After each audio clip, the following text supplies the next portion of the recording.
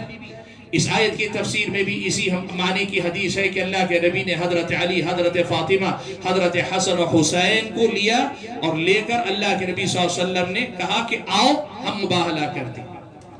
تو کئی حضرات یہ کہتے ہیں کہ اللہ کے نبی صلی اللہ علیہ وسلم نے اس آیت کی تفسیر میں جب اہل بیت کا تذکرہ کر دیا، یہ حدیث القصہ، بہت آپ کو شیعہ حضرات کی زبانی تذکرہ ملے گا، حدیث القصہ، حدیث القصہ، یہی حدیث ہے، یعنی جس میں اللہ کے نبی نے چادر میں ان کو شامل کر لیا۔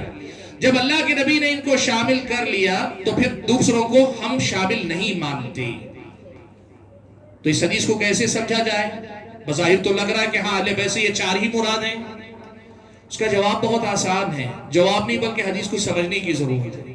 جہاں تک یہ بات ہے مباہلے کا مسئلہ، مباہلے میں مسئلہ ہوتا یہ ہے تمام اہل خانہ کو لانا یہ شرط نہیں ہوتی، تمام اہل خانہ کو لانا شرط نہیں ہوتی۔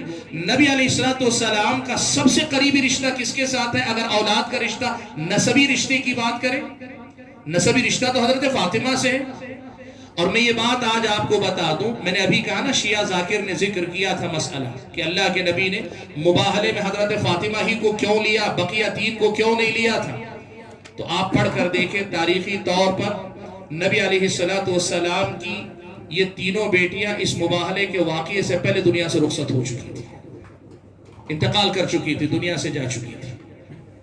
اس لیے کہ مباہلے کا واقعہ یہ جو ہے تقریباً سن 9 ہجری کے اخیر میں پیش آیا ہے۔ جب نجران کا وقت آیا تھا یہ بالکل اخیر میں، اس سے پہلے نبی علیہ السلام کی 3 پاکیزہ بیٹیاں انتقال کر گئی تھی۔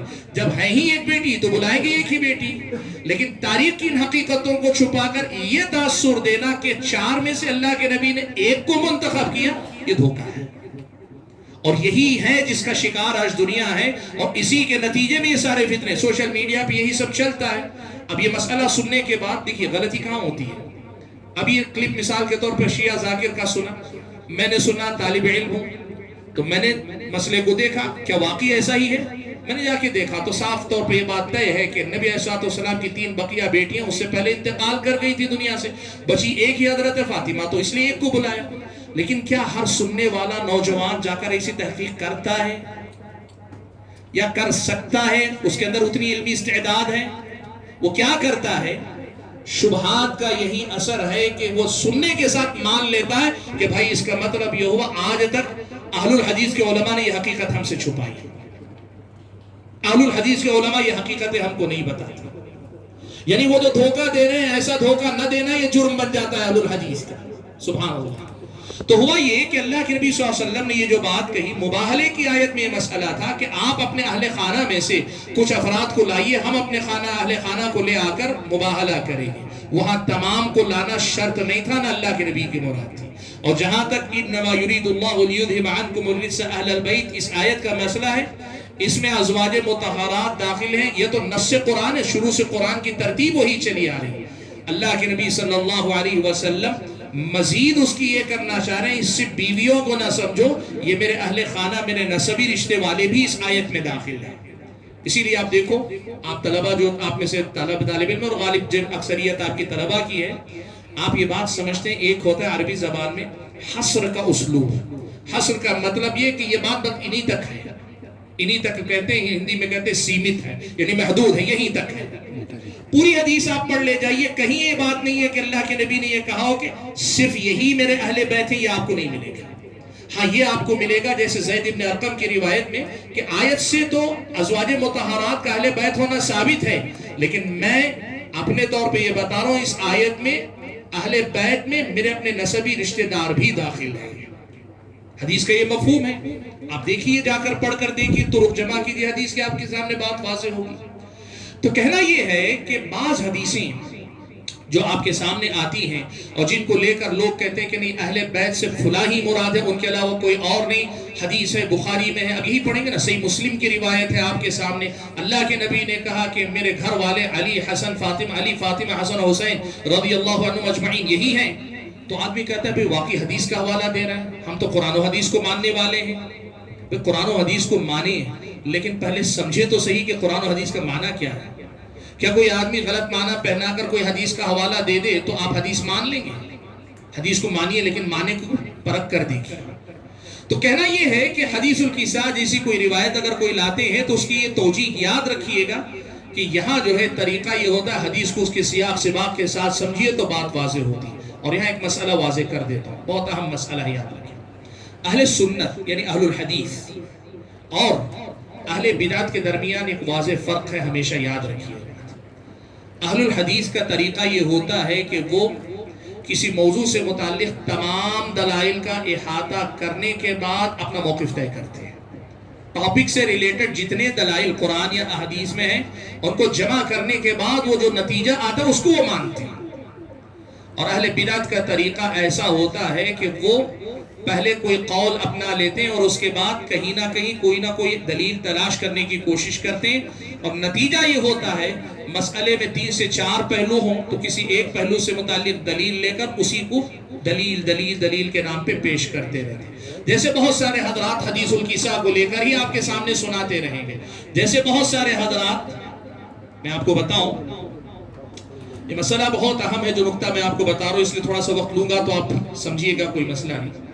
یہاں جو بات میں نے کہی آل البیت کی تعیین میں اہل الحدیث نے تمام آیات اور احادیث کا احاطہ کر کے ایک رائے قائم کرنے کی کوشش کی، یہ جو اہل الحدیث کا طریقہ ہے یہ طریقہ اہل بدعت کا نہیں ہوتا۔ اہل بدعت کیا کرتے ہیں، یہ قول مان لیا کہ یہ صرف 4 ہی اہل بیت اور انہی کے نسل اہل بیت ہے، تو اس کی تائید میں آنے والی حدیثوں کا صرف حوالہ دیں گے، بقیہ آیات یا احادیث کا سرے سے تذکرہ ہی نہیں کریں گے۔ شیخ الاسلام ابن تیمیہ رحمۃ اللہ علیہ نے یہ بات بارہا لکھی ہے، کئی مسائل میں لکھی، کئی جگہ پہ لکھی ہے کہ اہل سنت اور اہل بدعت کے درمیان یہ واضح فرق تم کو ملے گا کہ وہ کسی ایک قول کو لے لیں گے یا کسی ایک آیت کو لے لیں گے یا کسی ایک حدیث کو لے لیں گے، جبکہ اس مسئلے میں دیگر آیات اور احادیث سب کو اکٹھا کر کے جب سمجھیں گے مسئلہ تب واضح ہوگا۔ اور یہاں بھی وہی مسئلہ ہے اہل بیت کے سلسلے میں ہے۔ اور میں آج بتا دوں سوشل میڈیا پہ جتنے وائرل افراد ہیں، شخصیات ہیں، آپ کے اپنے کشمیر میں بھی میں سنتا ہوں کہ کچھ افراد ہیں، کچھ لوگ ہیں، اور پڑوسی ملک کے اندر ہمارے وہ بھی ہیں، اور دیگر اردو میں، عربی میں، بلکہ آپ اور تعجب کی بات بتاؤں، آج اردو دان طبقے کے سامنے جو چیزیں پہنچ رہی ہیں نا، عرب دنیا میں اس پر جو ہے آج سے 15-20 سال پہلے لمبی چوڑی بحثیں ہو کے ختم ہو چکا ہے مسئلہ۔ آج اردو دان طبقہ جن بحثوں کا آغاز کر رہا ہے نا، یہ اہل بیت، عرب دنیا میں یہ مسئلے ختم ہو چکے ہیں۔ اگر آپ عربی زبان جانتے ہیں، جو مسئلہ اردو میں سن کر پریشان ہوتے ہیں، عربی میں ڈھونڈ کر دیکھیے، ایسے آپ کے سامنے تحقیق آئے گی، پتہ چلے گا 15-20 سال پہلے تو سارے مسئلوں کے جوابات دیے جا چکے ہیں۔ تو کہنا یہ ہے کہ سوشل میڈیا پہ جتنے آپ سب چیزیں دیکھ رہے ہیں، بھائی یہ پوچھ رہے ہیں اگر آپ حدیث نمبر دیتے تو آسان ہو جاتا، مت کیجئے کام، میں آپ کو بتاتا ہوں اس کی وجہ ہے، آخر میں بعد میں جو ہے مل جائے گی۔ وجہ اس کی یہ ہوتی ہے، دیکھیے کہ ہم جن نسخوں پر اعتماد کرتے ہیں، حدیث نمبر معلوم ہے پرنٹ الگ ہوتی ہے، صحیح بخاری کئی بار چھپی ہے، کئی جگہ سے چھپی ہے، جس نسخے پہ میں اعتماد کرتا ہوں آپ کے پاس جو ہے وہ نمبر، وہ نسخہ نہیں ہوگا، اور میں نمبر بتاؤں گا، آپ جا کے نمبر پہ ڈھونڈیں گے نہیں ملے گا، بولیں گے ہے ہی نہیں حدیث۔ اور میں یہ بات آپ کو بتاؤں، نمبروں سے حوالہ دینا ہماری تاریخ میں علماء کا طریقہ نہیں رہا ہے۔ حدیث کے الفاظ سے بات بنتی ہے. آپ حدیث کے الفاظ نوٹ کیجئے اور تھوڑی محنت کیجئے, آسانی سے ملے. میں کتاب کا نام اور حدیث کا نام دے رہا ہوں, آسانی سے مل جائے گی. پھر بھی اگر آپ کو چاہیے تو بعد میں آپ کو انشاءاللہ باب اور تفصیلات آپ کو دے دوں گا. میں جان بوجھ کے نمبروں کو اوائڈ کرتا ہوں. میرے کسی درس میں آپ نہیں دیکھیں گے میں نمبروں کا حوالہ دوں. وجہ اس کی یہی ہوتی ہے کہ بہت سارے لوگ یہ جو ہے نمبر ہی کو اصل مانتے ہیں. علم نہیں ہے نمبر علم نہیں. علم متن پڑھیں, آیت پڑھیں, الفاظ پڑھیں. دنیا کے کسی زبان کا بھی ماننے والا ہو الفاظ دیکھ کر سمجھ جائے گا کہ ہاں یہ حدیث رسول ہے. اور نمبر میں کیا ہوگا, دھوکہ دینے والے آپ کو دھوکہ, دیکھو فلاں مولوی نے حدیث نمبر بتایا تو دیکھو حدیث نمبر تو ہے نہیں, وہ حدیث ہی دوسری ہے. پھر آپ کو اتنی توفیق نہیں, آپ کو پتہ بھی نہیں ہوگا نا کہ اس کتاب کے کئی نسخے چھپے ہیں. ہر نسخے میں نمبر 19-20 ہو سکتا ہے, 10 نمبر آگے 10 نمبر پیچھے ہو سکتے ہیں. آپ کو پتہ نہیں. کتنے نوجوان اس وجہ سے دھوکہ کھا جاتے ہیں, پتہ ہے آپ کو. تو اس لیے مجھے معذور سمجھے اگر نمبر میں نہ دوں تو. باقی آپ کے پاس اہل علم ہیں, حدیث کے الفاظ آپ بتا دیں. میں اسی لیے لفظ پڑھ کے ترجمہ کر رہا ہوں تو آپ کو حدیث کے الفاظ وہ بتا دیں گے. ٹھیک ہے انشاءاللہ. تو بات آپ نے جو دوسری طرف, تو میں یہ بتا رہا تھا مسئلہ کہ یہ جو بات ہے کہ آپ جو ہے تمام دلائل کو اکٹھا کر کے جب مسئلے کو عکس کرتے ہیں نا, تب جا کر یہ مسئلہ جو ہے آپ کے ہمارے سامنے واضح ہوتا ہے. چلیے ٹھیک ہے, ہم آگے بڑھتے ہیں. سوال یہ پیدا ہوتا ہے کہ اگر اہل البیت یہ ہیں تو پھر اہل الحدیث کے نزدیک ان کے حقوق کیا ہیں, آل بیت کے حقوق کیا ہیں. میں نمبر وار 5-7 بنیادی حق گناتا ہوں. ان کو پھیلا کر 10 سے 12 حق بھی کیے جا سکتے ہیں, لیکن میں بنیادی طور پہ کوشش کروں گا کہ اہم بنیادی حقوق آپ کے ہمارے سامنے آ جائیں, اور ان کے احادیث کی طرف اشارہ کر دیتا ہوں. جیسے میں نے کہا آپ دیکھ لیں پھر انشاءاللہ. محدثین کرام نے قرآن و سنت میں آل بیت کے متعلق جو ہدایات ہم اور آپ کو دی گئی ہیں, ان کی روشنی میں باقاعدہ ان کے حقوق کو متعین کرنے کی کوشش کی. اور اس سلسلے میں باقاعدہ اہل الحدیث کی طرف سے کتابیں لکھی گئی آل بیت رسول کے حقوق بتانے کے لیے. میں پہلے حقوق گنا لیتا ہوں, پھر اس کے بعد کچھ پہلو آپ کے سامنے رکھوں گا. حقوق کیا کیا ہے آل بیت کے. سب سے پہلا حق, اس حقیقت کو تسلیم کریں کہ پیارے نبی صلی اللہ علیہ وسلم کے نسب کو اللہ تعالیٰ نے خصوصی شرف عطا فرمایا ہے. اسلامی شریعت میں آپ یہ بات جانتے ہیں کہ اللہ کے نبی نے خود یہ بات کہی قرآن مجید کے اندر, یا ایھا الناس انا خلقناکم من ذکر و انثی وجعلناکم شعوبا وقبائل لتعارفوا ان اکرمکم عند اللہ اتقاکم. قرآن میں اللہ تعالیٰ نے کہا یہ جو خاندان قبیلے یہ پہچان کے لیے ہیں, ورنہ اللہ کے پاس تقوی ہی اصل معیار. اور حدیث میں اللہ کے نبی نے کہا لا فضل لعربی علی عجمی ولا لعجمی علی عربی ولا لأحمر علی اسود ولا لأسود علی احمر الا بالتقوی. یہ جو چیز اللہ کے نبی صلی اللہ علیہ وسلم نے کہی نا کہ کسی عجمی کو عربی پہ فضیلت نہیں, عربی کو عجمی پہ فضیلت نہیں, یہ قاعدہ عام ہے. لیکن اہل ایمان کی بنیاد پہ جو متقی ہوتے ہیں, اگر دو ایمان والے ایمان میں مان لے ایک درجے میں ہیں اور ان میں سے کوئی ایک خاندان رسول میں سے ہے, اس شرف کی وجہ سے وہ دوسرے کے مقابلے میں افضل ہوگا. نسب کو شرف عطا کیا پیارے نبی صلی اللہ علیہ وسلم کی اس سلسلے میں صریح حدیث ہے. آپ دیکھیں صحیح مسلم کی روایت ہے, اللہ کے نبی صلی اللہ علیہ وسلم نے فرمایا ان اللہ اصطفى کنانة من ولد اسماعیل واصطفى قریشا من کنانہ واصطفى من قریش بنی ہاشم واصطفانی من بنی ہاشم. اللہ کے نبی نے فرمایا اولاد اسماعیل میں سے اللہ تعالیٰ نے کنانہ کا انتخاب کیا, اور کنانہ میں سے اللہ تعالیٰ نے قریش کا انتخاب کیا, اور قریش میں سے پھر اللہ تعالیٰ نے بنی ہاشم کا انتخاب کیا, اور بنی ہاشم میں سے اللہ تعالیٰ نے میرا انتخاب کیا ہے. اس حدیث کو اہل علم پیارے نبی صلی اللہ علیہ وسلم کے نسب کے شرف یا فضیلت کی دلیل کے طور پر مانتے ہیں. تو پہلا نقطہ ہمارے پاس یہ ہے کہ ہم خاندان رسول صلی اللہ علیہ وسلم کے نسب کو خصوصی فضیلت کا حامل نسب مانتے ہیں. آگے تفصیل مزید آئے گی. اگر کسی کے پاس صرف نسب ہے, ایمان اور تقوی نہیں ہے, تو پھر وہ پیچھے ہی ہوگا, نسب فائدہ نہیں پہنچائے گا, جیسے آگے ہم بات کریں. لیکن دو ایمان والے ایمان کے معاملے میں برابر ہوں تو نسب کی وجہ سے وہ شرف کے مستحق قرار پائیں گے. یہ ہمارے اور آپ کے ایمان کا عقیدے کا ایک مسئلہ ہے. اہل بیت کے سلسلے میں دوسرا جو مسئلہ ہے وہ ہے اہل بیت کے سلسلے میں جو فضائل آئے ہیں, الگ الگ فضیلتیں, بالعموم خاندان کی فضیلت, بالتعیین الگ الگ ایک ایک کی فضیلت، حضرت فاطمہ کی فضیلت، حضرت علی کی فضیلت، حضرت حسن کی فضیلت، حضرت حسین کی فضیلت، ازواج مطہرات کے فضائل، یا پھر اس کے ساتھ اللہ کے نبی صلی اللہ علیہ وسلم کے دیگر جو بھی ہم نے بات ذکر کی خاندان رسول کے افراد، جن کے بارے میں بھی جو بھی فضیلت آئی ہے ان میں سے ہر فضیلت کو مانا جائے، یہ ہمارے ایمان اور عقیدے کا لازمی حصہ ہے۔ یہ ہمارے ایمان اور عقیدے کا لازمی حصہ ہے کہ ان کے فضائل کا اعتراف کیا جائے۔ اب ظاہر سی بات ہے، میں اس کی تفصیل میں اگر جانا چاہوں گا تو بات بہت لمبی ہوگی، فضائل میں گنانا چاہوں گا تمام کے تو، لیکن آئندہ میں آپ کے سامنے ذکر کروں گا امام بخاری نے، امام مسلم نے، امام ترمذی نے مستقل ایک ایک صحابی یا ایک ایک آل بیت رسول کے افراد کے فضائل کے لیے جو باب باندھے ہیں ان کا تذکرہ کروں گا، وہ حوالے آپ کے لیے کافی ہو جائے گی، کیا کیا فضائل کس کس کے اللہ تعالیٰ نے بیان فرمائے اللہ کے نبی کی زبان۔ ٹھیک، تو یہ دوسرا ہے کہ ان میں ان کی اجتماعی یا انفرادی جو بھی فضیلت صحیح سند کے ساتھ ثابت ہو اس کو ہم مانتے اور ماننے کو اپنا دین و ایمان سمجھتے ہیں، اس کے بغیر ہم اپنے ایمان کو ناقص مانتے ہیں۔ اگر ان میں سے کسی کی ایک فضیلت کو بھی اگر کوئی تسلیم کرنے میں تردد کرے تو پھر ہم مانتے ہیں کہ اس کے ایمان میں کمی ہے اس کی وجہ سے۔ نمبر 3، پیارے نبی صلی اللہ علیہ وسلم کے خاندان کے افراد سے یا آل بیت رسول کے افراد سے محبت خصوصی طور پر اس لیے بھی ہم ضروری مانتے ہیں کہ وہ نبی کے خاندان کے لوگ ہیں۔ بھئی آپ کسی سے محبت کرتے، محبت کرنے کی کئی وجوہات ہوتی ہیں، کئی وجوہات ہوتی ہیں۔ کسی کو کے اخلاق سے آپ متاثر ہے، اس کی شخصیت سے متاثر ہے، اس کے احسانات کی وجہ سے متاثر ہے، اس کے ایمان اور تقوی کی وجہ سے متاثر ہے۔ یہ معاملات اہل بیت اور غیر اہل بیت سب میں مشترک ہو سکتے ہیں، لیکن ایک خصوصیت ایسی ہے جو ان کی خصوصی محبت ہم پر جو ہے لازمی قرار دیتی ہے، وہ ہے خاندان رسول میں سے ان کا ہونا۔ سنن ترمذی کی ایک روایت ہے، میں اس کو کا حوالہ دیتا ہوں، دیکھیے حضرت عباس ابن عبد المطلب، کون ہے یہ کون ہے عباس ابن عبد المطلب؟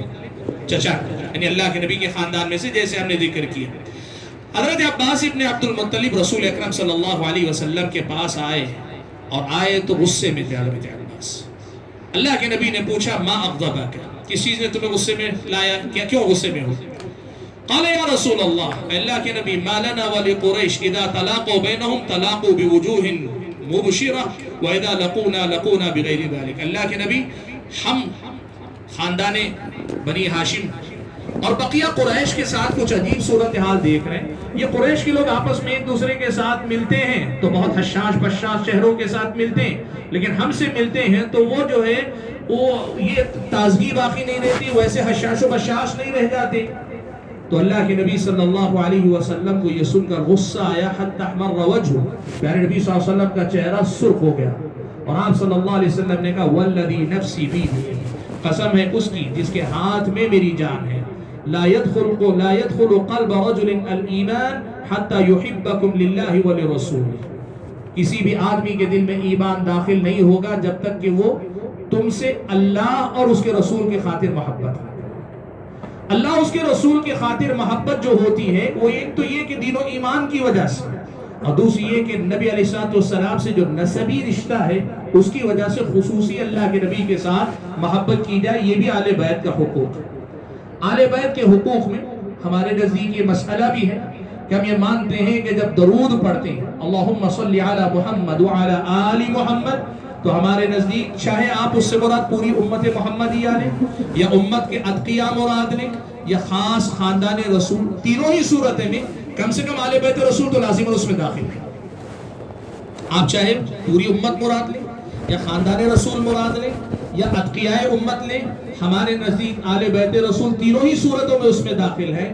اور ہمارے اپنے نزدیک فقہاء کے درمیان اختلاف ہے، امام احمد بن حنبل رحمۃ اللہ علیہ اور دیگر مذاہب کے درمیان، بعض اس کو رکن مانتے ہیں، نماز کا رکن مانتے ہیں اس درود کو۔ اگر آل بیت رسول جس میں شامل ہیں وہ درود نہ پڑھا جائے تو نماز ہی نہیں ہوتی ہے۔ اور کئی دیگر فقہی مذاہب کے اندر رکن نہیں مانتے لیکن نماز کے واجبات میں مانتے ہیں اور بعض مستحبات۔ یعنی ہمارے نزدیک آل بیت رسول پر درود، نبی علیہ السلام کو کے ساتھ ان کو بھی شامل کر کے درود بھیجنا ایک بڑی اہم عبادت ہے، اور عبادتوں میں نماز جیسی عبادت اس درود کے بغیر ہمارے نزدیک ادھوری ہے. یہ ہمارے نزدیک آل بیت رسول کا مقام. ہم آل بیت رسول میں یہی حکم دیا کہ ما افاء اللہ علی رسولہ من اہل القرى فللہ وللرسول ولذی القربى والیتامى والمساکین وابن السبیل. مال فے وہ جو دشمن پہ حملہ ہوتا بغیر جنگ کے ان سے جو مال ہاتھ آ جائے پورے مال کے 5ویں حصے میں ان کو جو حصہ دیا جائے گا. پورے مال میں سے ان کو حصہ دیا جائے گا جو کہ خمس بنتا ہے. 5 طبقات ہیں اس میں سے ایک ذوی القربہ بھی ہے ان کو دیا جائے.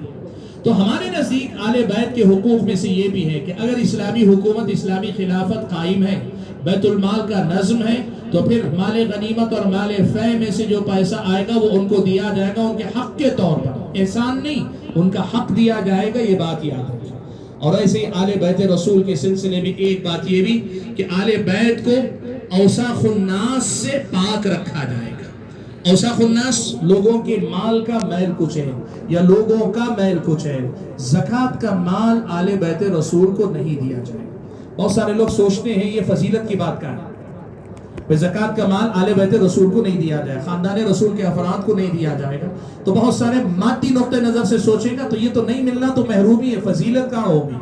فضیلت یہ ہے کہ زکوٰۃ کو اللہ کے نبی نے اوساخ الناس کا میل کچیل قرار دیا. تو یہ میل کچیل آل بیت اس سے منزہ ہے کہ عام لوگوں کو تو دیا جا سکتا ہے لیکن آل بیت کو نہیں دیا جا سکتا.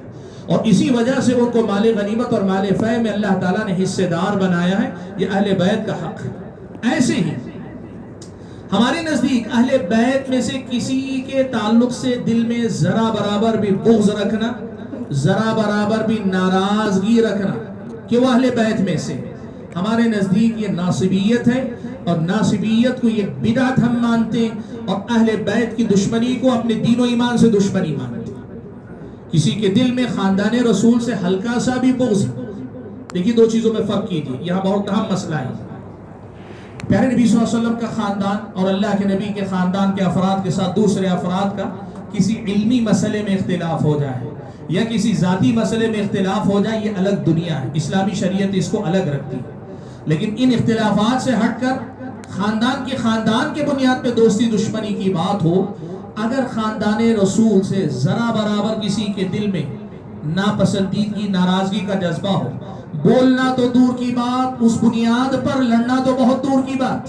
اگر کسی کے دل میں محض اس خاندانی نسب کی وجہ سے، نبی کے نسب، نبی کے گھرانے، نبی کے خاندان کے افراد سے ذرا برابر کسی کے دل میں ناراضگی ہے، کوئی ناپسندیدگی کا پہلو ہے، تو ہم یہ مانتے ہیں کہ یہ ناصبیت ہے. اور ایسی ناصبیت اسلامی شریعت کی نظر میں خود کے دین و ایمان کو نقصان پہنچانے والی بدعت ہے. یہ ہمارے پاس مسئلہ صاف ہے. ہاں رہی بات کسی مسئلے میں اختلاف ہو جائے، کسی مسئلے میں جیسے حضرت علی اور حضرت فاطمہ کا آپس میں میاں بیوی کے معاملات میں ناراضگی ہو جاتی، جھگڑا، تو یہ نہیں کہا جائے گا کہ حضرت علی حضرت فاطمہ سے لڑنے کی وجہ سے یہ ناصبی ہو گئے نعوذ باللہ، یا حضرت فاطمہ حضرت علی سے میاں بیوی والے مسئلے میں ناراض ہوئی تو اس لیے وہ ناصبیہ ہو گئی نعوذ باللہ. نہیں، یہ نہیں. آپ سمجھیے مسئلے کو، سمجھ رہے ہیں.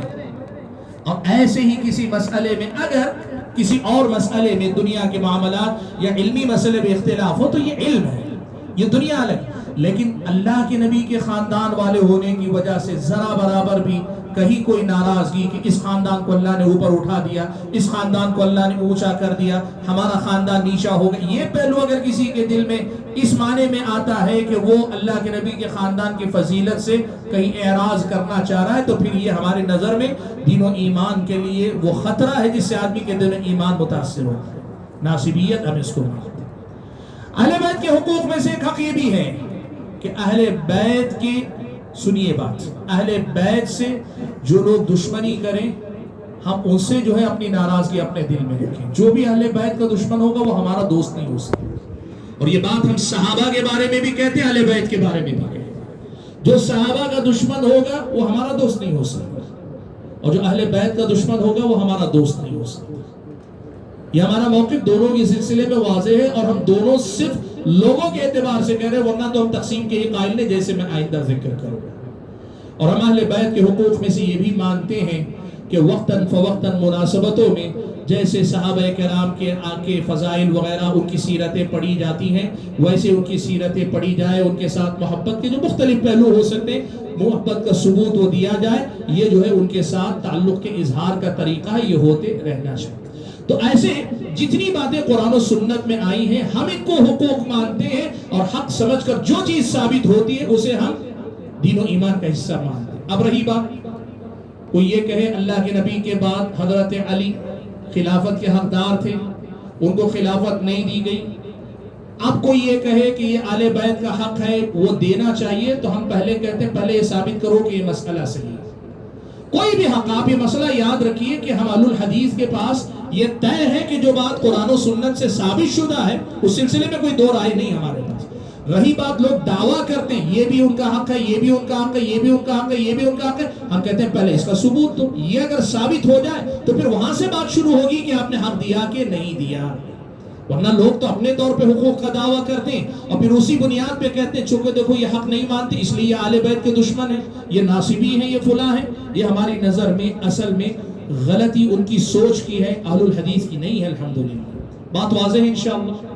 یہ کچھ حقوق ہیں بطور نمونہ میں نے ذکر کیا۔ اب اس میں آپ مثال کے طور پہ تفصیل کرنا چاہیں تو آپ یہ کہہ سکتے ہیں فضائل آل بیت ایک جو ہے الگ الگ بیان ہوتے رہنا چاہیے۔ جی بالکل ہوتے رہنا چاہیے، جیسے فضائل صحابہ بیان ہوتے رہتے ہیں۔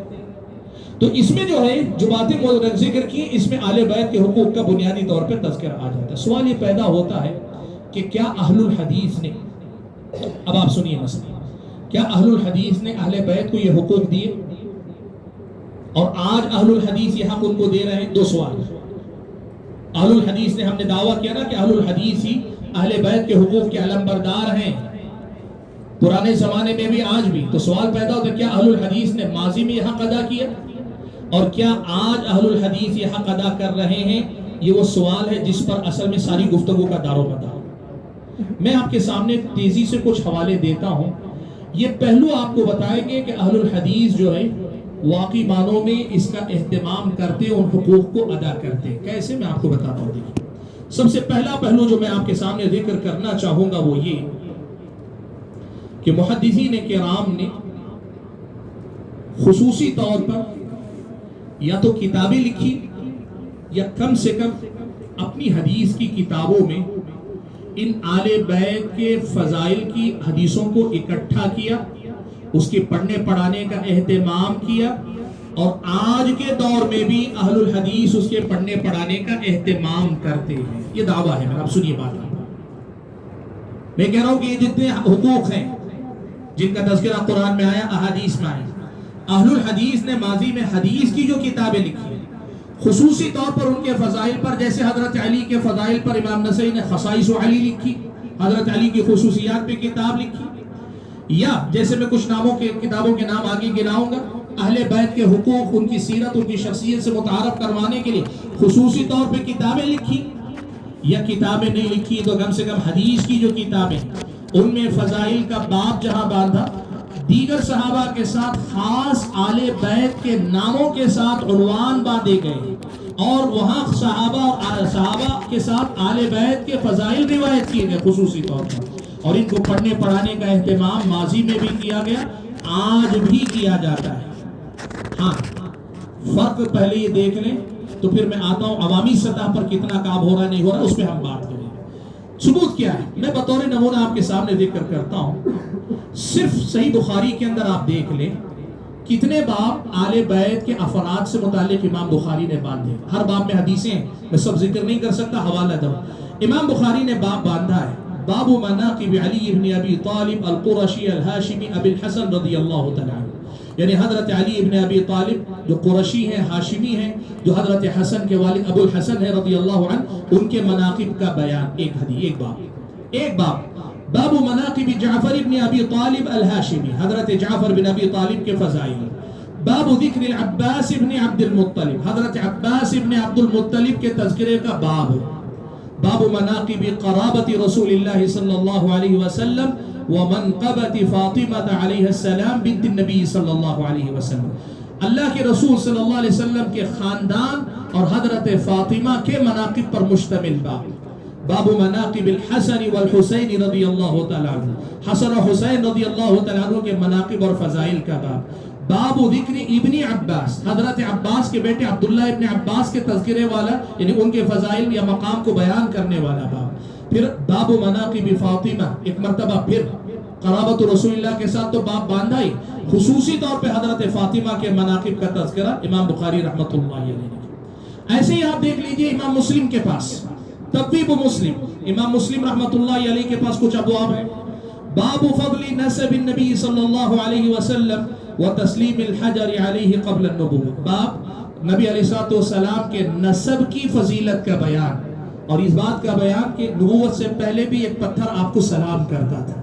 باب من فضائل علی ابن ابی طالب، یاد رکھیے یہ ابواب جو ہیں، آپ میں سے جو طلبہ ہیں وہ جانتے، جو نہیں جانتے ان کے لیے میں بتا دوں، ابواب امام مسلم نے اپنی طرف سے باب الگ الگ نہیں باندھے، تاکہ کل کوئی کہہ سکتا ہے نا کہ بھئی امام مسلم نے تو باب نہیں باندھا، تو مسئلے کو سمجھے۔ امام مسلم خود باب نہیں باندھتے تھے، تبویب امام نووی نے باندھی ہے باب میں، لیکن امام مسلم رحمۃ اللہ علیہ نے احادیث کو اسی مقصد سے بیان کیا، اسی لیے آپ دیکھیں کہ جہاں یہ باب ہے وہاں صرف ان کے فضائل سے متعلق احادیث، ان کا طریقہ نہیں تھا کسی کے لیے باب نہیں باندھا تو ان کے لیے بھی باب نہیں باندھا، لیکن دوسروں کے فضائل کے ساتھ ان آل بیت کے فضائل والی روایتیں امام مسلم نے نقل کی، اور حدیثوں کے مطابق امام نووی نے بعد میں باب باندھا ہے، تبویب امام نووی کی ہے، لیکن پیغام جو ہے، میسج جسے کہتے ہیں، وہ امام مسلم والا ہے۔ بات سمجھ میں آ رہی ہے نا؟ تو دیکھیے کہتے ہیں باب من فضائل علی ابن ابی طالب، علی ابن ابی طالب کے فضائل رضی اللہ عنہ۔ باب فضائل الحسن والحسین رضی اللہ عنہما، حسنین کی فضیلت کا بیان رضی اللہ عنہ۔ باب فضائل اہل بیت النبی، نبی علیہ السلام کے خاندان والوں کے فضائل کا باب۔ باب فضائل عبداللہ ابن جعفر، جعفر ابن ابی طالب کے فرزند حضرت عبداللہ ابن جعفر کے فضائل۔ باب فضائل فاطمہ بنت النبی صلی اللہ علیہ وسلم، حضرت فاطمہ نبی علیہ السلام کی لخت جگر کے فضائل کا بیان۔ باب من فضائل عبداللہ ابن عباس، حضرت عبداللہ ابن عباس کے فضائل کا بیان۔ باب من فضائل جعفر ابن ابی طالب و اسماء بنت عمیس و اہل سفینہ، جعفر ابن ابی طالب اور اسماء بنت عمیس اور ان کے ساتھ جو ہجرت پہ گئے تھے حبشہ کی طرف، سفینہ کشتی میں سوار ہو کے، ان تمام کے فضائل کا۔ اسے میں آپ کو باب بتا رہا ہوں کہ یہ بتانے کے لیے کہ محدثین نے مستقل اس کا اہتمام کہ صحیح ہے کہ یہ باب ہے۔ اچھا، اس کے بعد بات آتی ہے ترمذی میں، مثال کے طور پر جامع ترمذی ہے، ترمذی کی ابواب سن لیجئے۔ باب مناقب علی ابن ابی طالب رضی اللہ عنہ، حضرت علی ابن ابی طالب کے مناقب کا بیان۔ باب مناقب ابی الفضل عم النبی صلی اللہ علیہ وسلم وهو العباس ابن عبد المطلب، حضرت عباس کے فضائل کا بیان۔ باب مناقب جعفر ابن ابی طالب اخی علی رضی اللہ عنہ، حضرت علی کے بھائی جعفر ابن ابی طالب کے فضائل کا بیان۔ باب مناقب ابی محمد الحسن ابن علی ابن ابی طالب والحسین ابن علی ابن ابی طالب رضی اللہ عنہما، حسنین کے فضائل کا باب۔ باب مناقب اہل بیت النبی، اہل بیت کے فضائل کا بیان۔ باب مناقب عبداللہ ابن عباس، حضرت عبداللہ ابن عباس کے فضائل کا بیان۔ باب ما جاء فی فضل فاطمہ، حضرت فاطمہ کے فضائل میں آئی ہوئی احادیث کا بیان۔ تھوڑے نمونہ آپ کو ذکر کر رہا ہوں، یہ وہ چیزیں ہیں جو قدیم دور میں علماء نے لکھی، اور یہ وہ چیزیں ہیں اہل الحدیث آج بھی پڑھنے پڑھانے کا اہتمام کرتے ہیں الحمدللہ۔ اہل الحدیث ان کے پڑھنے پڑھانے کا آج بھی اہتمام کرتے ہیں۔ اچھا، اب ایک بات آپ کو بتاتا ہوں، ایک بہت بڑا شبہ ہے۔ یہ کہتے ہیں مثال کے طور پر اہل الحدیث نے کبھی آل بیت کے نام پر مستقل جو ہے پروگرام کیا ہے کیا؟ لوگ پوچھتے ہوں گے، آپ سے پوچھے ہوں گے، ہو سکتا ہے اس لیے کہ مجھ سے پوچھا لوگوں نے کہ بھئی اگر آپ کی واقعی آپ لوگ اہل بیت سے محبت کرتے ہیں تو پھر کیا کوئی عنوان آپ نے کوئی ایک پروگرام اہل بیت کے فضائل پہ منعقد کیا؟ ایک سوال، ٹھیک ہے۔ ایسے ہی کچھ لوگ یہ پوچھتے ہیں آپ نے جو ہے خصوصی طور پر کبھی حضرت فاطمہ کی تفصیلی سیرت بیان کی، کبھی آپ نے حضرت حسن و حسین کی تفصیلی سیرت بیان کی؟ تو اس کا اس شبے کے جواب کے لیے میں دوسرے انداز سے آپ کو پوچھتا ہوں، آپ اگر حدیث کی کتابوں میں سے 3 کتابوں کا میں نے نام لیا، بخاری، مسلم اور ترمذی، باقی اور 3 کتابیں کون سی ہیں؟ ابو داؤد، نسائی، ابن ماجہ، یا جن کے پاس موطا ہے موطا، ہم 3 کی بات کریں، ابو داؤد، نسائی، ابن ماجہ کی فی الوقت بات کریں۔ سوال آپ سے میں یہ بات کر رہا ہوں، کوئی آدمی یہ سوال کرے کہ نسائی ٹھیک ہے، بخاری، مسلم، ترمذی میں تو ہے فضائل کا بیان، ابو داؤد میں فضائل نہیں ذکر کی، آل بیت کے فضائل نہیں ہیں، نسائی میں آل بیت کے فضائل نہیں بیان کیے گئے، ابن ماجہ میں آل بیت کے فضائل نہیں بیان کیے گئے ہیں. تو اگر کوئی اس کو بنیاد بنا کر یہ کہے کہ کہاں آپ لوگوں کے پاس، تو کوئی ہے نہیں. ابو داؤد کتب ستہ میں سے 3 کتابیں ایسی ہیں جن کتابوں میں فضائل کا تذکرہ ہی نہیں ہے. تو کیا ہوگا، آپ کیا کہیں گے، کیا کہنا آپ کے سلسلے میں، کیا خیال ہے؟ کوئی کہہ سکتے ہیں آپ میں سے؟ کیا یہ اس بات کی دلیل ہے کہ یہ محدثین ابو داؤد، نسائی اور ابن ماجہ رحمہم اللہ اجمعین یہ لوگ آل بیت کے فضائل کے سلسلے میں پہلو تہی کر رہے تھے، دامن بچا رہے تھے، وہ نہیں چاہتے تھے ذکر کرنا، اسی لیے حدیث کی پوری کتاب لکھ گئے لیکن کہیں ان کے فضائل کا کوئی باب نہیں باندھا؟ کیا کہیں گے؟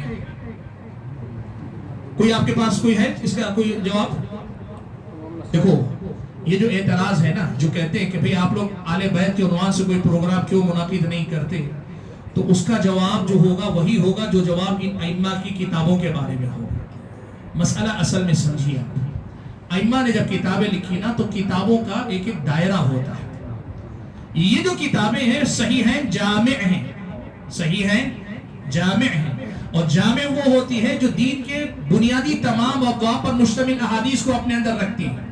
اور اس کے مقابلے میں سنن جو ہے نا، ترمذی ایک ایسی کتاب ہے، وہ سنن ہے کہ جامع ہے. محدثین اس کو دونوں نام دیتے ہیں اس لیے کہ وہ تمام ابواب کو جامع بھی نہیں ہے، لیکن دوسری طرف سنن کے ابواب سے زیادہ کچھ ابواب پر مشتمل ہے. اس لیے ترمذی کو آپ جامع میں رکھیے فلموں، لیکن بقیہ جو 3 کتابیں ان کو سنن کہا جاتا ہے. اور سنن حدیث کی ایسی کتاب کو کہا جاتا ہے جس میں احکام سے متعلق فضائل احادیث صرف ذکر کی جاتی ہے. احکام کی احادیث پر مشتمل صرف کتاب ہوتی ہے، یعنی جس کتاب میں صرف احکام. اسی لیے آپ دیکھیں آغاز ہوتا ہے کتاب الطہارہ سے، کتاب الطہارہ کے بعد جو ہے پھر وضو وغیرہ کا تذکرہ، غسل کا تذکرہ ہونے کے بعد نماز کے بعد پھر زکوٰۃ، پھر حج، پھر روزہ، پھر اس کے بعد جو ہے یا تو معاملات کی طرف جاتے ہیں تو طلاق وغیرہ کے مسائل، طلاق، خلا، دیگر مسائل پہ آتے ہیں، یا پھر جو بیوع کی طرف آتے ہیں. یہ طریقہ ہے سنن کی کتابوں کا. تو انہوں نے اپنے لیے جو دائرہ رکھا ہے وہ احکام سے متعلق احادیث پر نہیں، اس سے زیادہ نہیں.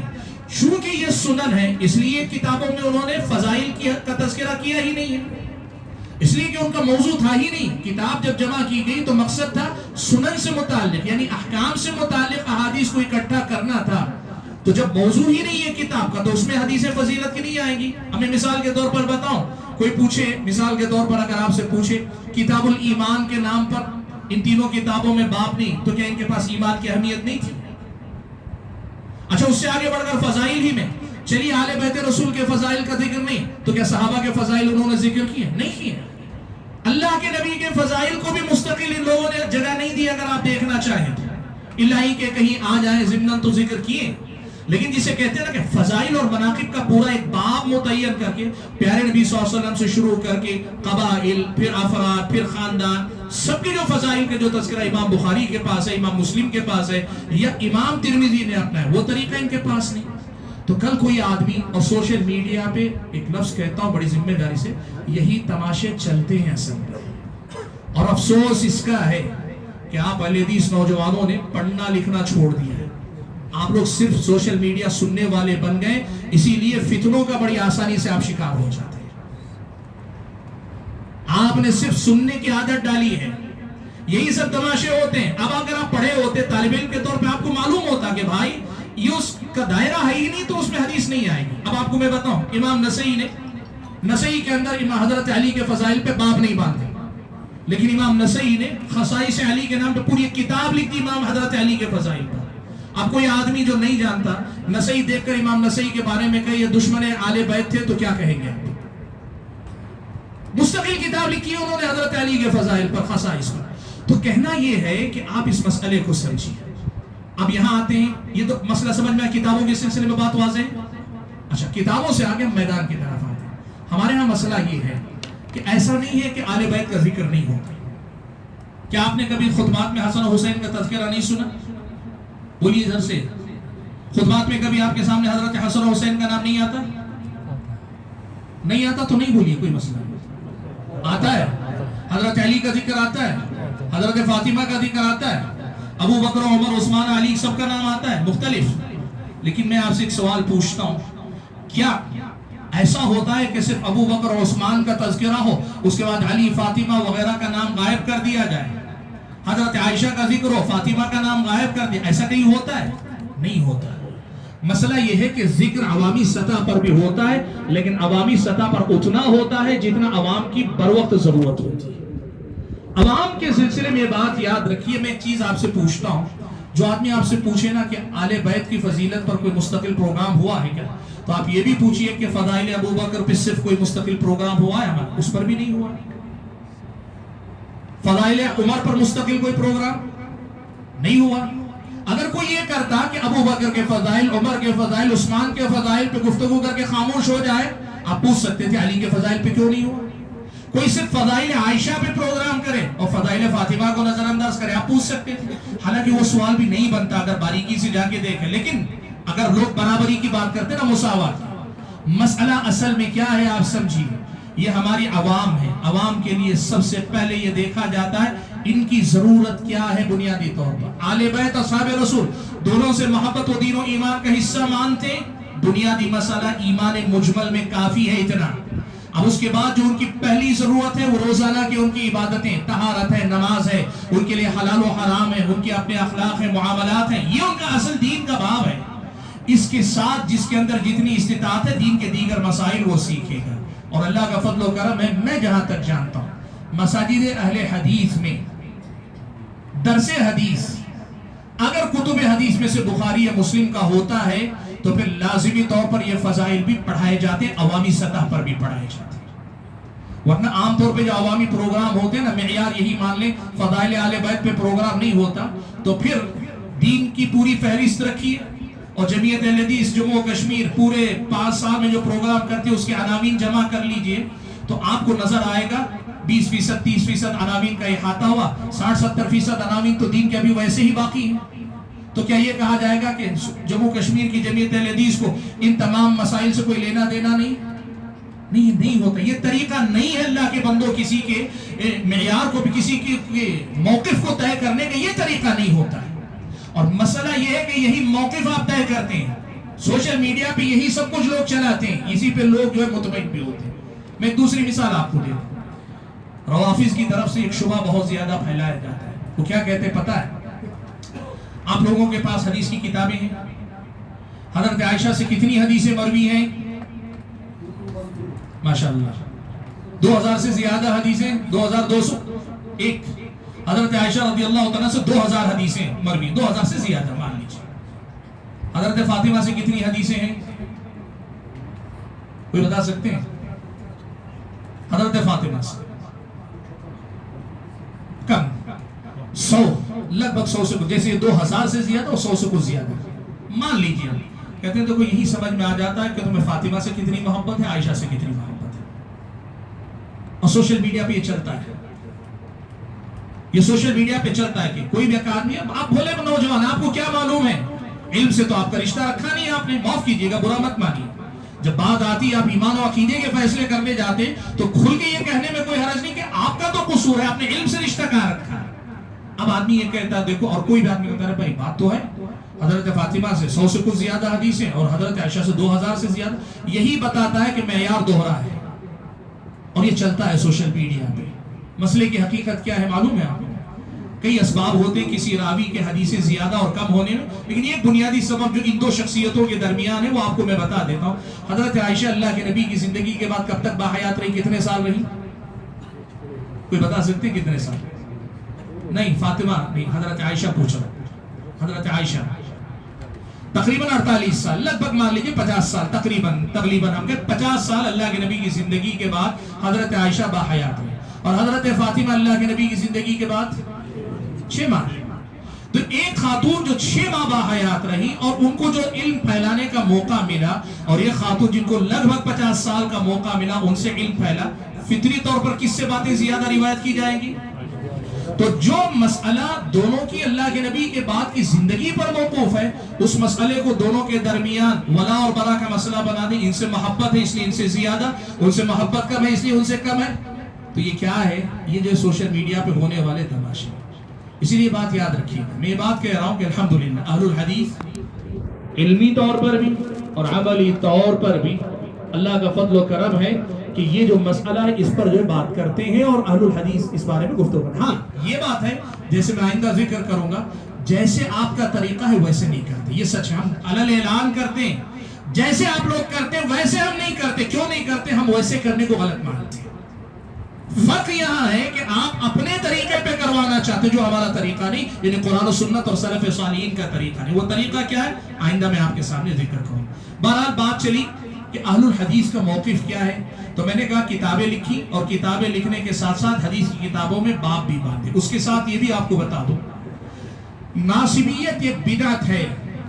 یہ اصطلاح اور ان کا حکم بیان کرنے والے محدثین کرام ہی تھے. اہل بیت سے ناراضگی دشمنی پالنے والے کو ناسبی کہتے ہیں اور اس بدعت کو ناسبیت کہتے ہیں. یہ اصطلاح دینے والے اہل الحدیث ہیں, محدثین کرام نے یہ اصطلاح دی. اور آج کمال یہ ہے کہ لوگ وہی اصطلاح لے کر اہل الحدیث کو کہتے ہیں اہل الحدیث ناسبی ہے. سبحان اللہ. یعنی جہاں سے بات نکلی اسی کو لے کر انہیں پہ الٹنے والی بات کتنا بڑا کمال ہے. سبحان اللہ. محدثین کرام نے یہ بات کہی. میں تفصیل میں جانا نہیں چاہتا, وقت کا میں میرے پاس کچھ بہت ضروری باتیں رہ گئی ہیں, ان کو میں مکمل کر لیتا ہوں. میں گنا دیتا ہوں کہ اہل الحدیث نے معاصر علماء میں سے کن لوگوں نے فضائل اہل بیت یا اہل بیت کے حقوق یا اہل بیت کے سلسلے میں غلو یا اہل بیت کے دفاع میں جن لوگوں نے کتابیں لکھی, آج کے دور میں تقریروں کے علاوہ کتابیں بھی لکھی. کچھ کتابوں کے نام میں آپ کے سامنے ذکر کر دیتا ہوں. حقوق آل البیت بین السنت والبدع, ایک کتاب ابن تیمیہ رحمۃ اللہ علیہ کی بھی ہے, لیکن ایک کتاب آج کے معاصر دور سعودی ایک عالم دین ہے صالح بن عبداللہ درویش کے نام پہ, انہوں نے یہ کتاب لکھی حقوق آل البیت بین السنت والبدع, اہل بیت کے حقوق. آج کے دور کی کتاب ہے, اس کا اردو میں بھی ترجمہ ہوا ہے. آل بیت کے حقوق کی آل بیت کی حقوق شریعت کے آئینے میں, آل بیت کے حقوق شریعت کے آئینے میں اردو میں ترجمہ ہوا. شیخ عبد المحسن عباد, شیخ عبد المحسن بن حمد العباد البدر شیخنا, ہمارے شیخ, انہوں نے کتاب لکھی ہے فضل اہل البیت وعلو مکانتهم عند اہل السنت والجماعہ, اہل بیت کے فضائل اور ان کا بلند مقام جو اہل سنت والجماعت کے پاس ہے. شیخ عبد المحسن عباد کا ایک اور رسالہ ہے, اس میں انہوں نے صحابہ اور اہل بیت دونوں کو جمع کر کے لکھا عقیدۃ اہل السنت والجماعہ فی الصحابۃ الکرام و اہل البیت الاطہار. شیخ نے کتاب لکھی آج کے دور میں. علامہ احسان الہی ظہیر تو معروف ہیں اس معاملے میں. سبحان اللہ. بس صرف ان کی ایک کتاب خاص جو اہل بیت کے بارے میں, الشیعہ و اہل البیت, الشیعہ و اہل البیت, یہ اردو اور عربی دونوں میں جو ہے شیخ کی کتاب جو ہے موجود ہے اس وقت, آپ جانتے ہیں. حافظ صلاح الدین یوسف رحمۃ اللہ علیہ, ان کی کتاب ہے آل رسول اور صحابہ کرام رضوان اللہ تعالی مجمعین کے نام سے. خاندان نبوت کے نام سے عبدالسلام بھٹوی رحمۃ اللہ علیہ کی کتاب ہے. فضائل اہل بیت کے نام پر مولانا اسحاق بھٹی صاحب کی کتاب ہے. حضرت فاطمہ الزہرا رضی اللہ تعالی عنہ, ان کی سیرت سے متعلق شیخ ارشاد الحق اثری حفظہ اللہ کی کتاب ہے. امام حسن اور امام حسین کے نام پہ شیخ ارشاد الحق اثری کی کتاب, شہادت حسین اور واقع کربلا کے نام سے کتاب. آپ اگر ڈھونڈتے جائیں گے الحدیث علماء نے کتابیں بھی لکھی آج کے دور میں. کہنا یہ ہے کہ یہ کہنا کہ اہل الحدیث نے ان کو چھوڑ دیا, اہل بیت کے بارے میں ذکر نہیں کرتے, ان کے ہاں کوئی ان کی اہمیت نہیں, یہ الزام ہے اللہ کے بارے. ہاں بات یہ ہے کہ جیسے آپ ذکر کرتے ہیں ویسے نہیں ذکر کرتے تو ہم اس کو ماننے تیار ہیں, اس لیے کہ یہ الزام نہیں بلکہ یہ ہمارے صحیح موقف کو بتانے والی بات ہے. وہ کیا ہے میں آگے ذکر کروں گا. سبحان اللہ. مجھے اس موقع پہ ایک بڑی اہم چیز یاد آتی ہے, میں بتا دوں. آپ میں سے کس نے جو ہے حافظ صلاح الدین یوسف رحمۃ اللہ علیہ کی کتاب خلافت و ملوکیت کی تاریخی و شرعی حیثیت پڑھی ہے؟ پڑھے ہیں آپ میں سے کچھ؟ مولانا مودودی نے خلافت و ملوکیت لکھی ہے, اس کی ترتیب میں حافظ صلاح الدین یوسف نے کتاب لکھی ہے خلافت و ملوکیت کی تاریخی و شرعی حیثیت. وہ اہل حدیثوں کی طرف سے گویا مطلب رد تھا ان پر. اس کتاب میں ایک سے زائد مقام پہ حافظ صلاح الدین یوسف نے ایک بڑی پیاری بات لکھی ہے. مطلب دل واقعی جو مطلب آپ کا نکل جائے گا جب آپ اس مقام پہ پہنچیں گے. شیخ صلاح الدین یوسف, الفاظ میرے ہیں ان کے نہیں, لیکن یہ کتاب میں ان کی جو ہے بات ہے. کیا لکھا ہے پتہ ہے؟ اب ظاہر سی بات ہے کہ یہ مولانا مودودی نے جن روایتوں کو بنیاد بنایا ان سے پہلے روافظ نے بنیاد بنایا, اور اس کی بنیاد پر جو اعتراضات اہل سنت پہ کرتے ہیں یا پھر حضرت معاویہ, حضرت عثمان, حضرت عمرو بن عاص وغیرہ پہ اعتراض کرتے ہیں, اس کا جواب جو ہے دیا گیا. اور جواب دینے کے دوران ہوتا یہ ہے کئی بار موازنہ کیا جاتا ہے, موازنے کی ضرورت پیش آتی ہے. آل بیت کے ساتھ اگر یہ معاملہ ہے تو پھر خاندان نبوت میں بھی تو ایسی مثالیں، جیسے مثال کے طور پر ایک بات آپ کو بتا دوں، ایک مسئلہ آتا ہے کہ باپ کے بعد بیٹے کا امیر بننا مطلقاً حرام ہے، تو حضرت علی کے بعد حضرت حسن کو خلیفہ بنایا گیا، مطلقاً حرام ہے، یہ کہ نااہلی کی بنیاد پہ بات کی جائے گی، ایک مسئلہ۔ اب ظاہر بات ہے حضرت حسن اور حضرت علی کا حوالہ کمپیریزن موازنے میں آ رہا ہے، ایسے مقام پہ جب حافظ صلاح الدین یوسف پہنچتے ہیں، ایک سے زائد مقام پہ انہوں نے لکھا ہے کہ ہمیں سمجھ میں نہیں آتا روز قیامت جب اللہ تعالیٰ محشر میں اکٹھا کرے گا، ہم کن چہروں سے ان بزرگوں کا سامنا کر پائیں گے، آل بیت رسول کے بزرگوں کا سامنا ہم کیسے کر پائیں گے۔ ان ظالموں نے اگر یہ چھیڑا نہ ہوتا تو آج یہ نوبت ہم کو نہ آتی کہ ہم اس مسئلے پہ بات کریں، لیکن آج حق کو حق، باطل کو باطل بتانے کے لیے کچھ جزئیات میں جانا پڑتا ہے، اور وہاں غلط نہیں ہے بات غلط نہیں، لیکن دل کوڑتا ہے کہ یہ اتنی محترم ہستیاں ہیں کہ ان کے بارے میں ہمیں بات کرنا پڑ رہا ہے۔ یہ ہے اہل الحدیث کا موقف اہل بیت کے تعلق سے۔ میں یقین مانے جب اس مقام پہ پہنچتا ہوں تو میرا دل واقعی اندر سے لگتا ہے، دھڑکنے لگتا ہے کہ کیا بات جو ہے، مطلب یہ ہے اصل میں محبت کا معیار۔ ہم تو یہ مانتے ہیں چاہے بات آل بیت کی ہو یا خاندان رسول کی ہو، ہماری حیثیت کے اللہ کے بندوں بات کرنے کی سب سے بڑی مصیبت یہ ہے مشاجرات صحابہ کے موضوع کو لوگوں نے آج اپنے گھر آنگن کی بات بنا کے رکھا ہوا ہے۔ سبحان اللہ، یہ مصیبت ہے سب سے بڑی۔ ہم یہ بات صحابہ کے بارے میں بھی کہہ رہے ہیں، آل بیت کے بارے میں بھی، ان سے صرف محبت کیجئے، احترام کیجئے، ان سے ملنے والے علم اور اسوے کو لے کر آگے بڑھتے رہیے، اس سے زیادہ آپ کو کچھ کرنے کی ضرورت نہیں۔ لیکن مصیبت یہ ہے کہ جب یہ لوگ مسائل شروع کرتے ہیں تو لوگ اگر بھٹک رہے ہیں، غلطی پہ جا رہے ہیں، تو لوگوں کو غلطی سے بچانے کے لیے کچھ باتیں کھول کر رکھنی پڑتی ہیں، اور اس مقام پہ بھی زبان لڑکھڑاتی ہے، کہیں نہ کہیں دل میں کڑن ہوتی ہے کہ کیا موضوع ہے، کس موضوع پہ ہمیں بات کرنا پڑ رہا ہے۔ یہ تو وہ ہستیاں تھی جن کا تذکرہ ہم جو ادب سے کرتے، آج ہم ان کے معاملات میں فیصلہ کرنے والے انداز میں بات کر رہے ہیں، نعوذ باللہ من ذالک۔ حافظ صلاح الدین یوسف رحمۃ اللہ علیہ کی اس بات کی وجہ سے ان سے خصوصی محبت ہے مجھے، یعنی آدمی کسی وجہ سے محبت کرتا ہے نا، بہت ہے، لیکن یہ مقام جو جہاں آتا ہے نا، وہاں ان سے لگتا ہے کہ اللہ تعالیٰ نے مزید ان کی محبت بڑھا دی، اس لیے کہ یہاں سے آپ ادب سیکھتے ہیں کہ بڑوں کے ساتھ، آل بیت کے ساتھ، صحابہ کے ساتھ معاملہ کرتے ہوئے کیسے معاملہ کرنا چاہیے۔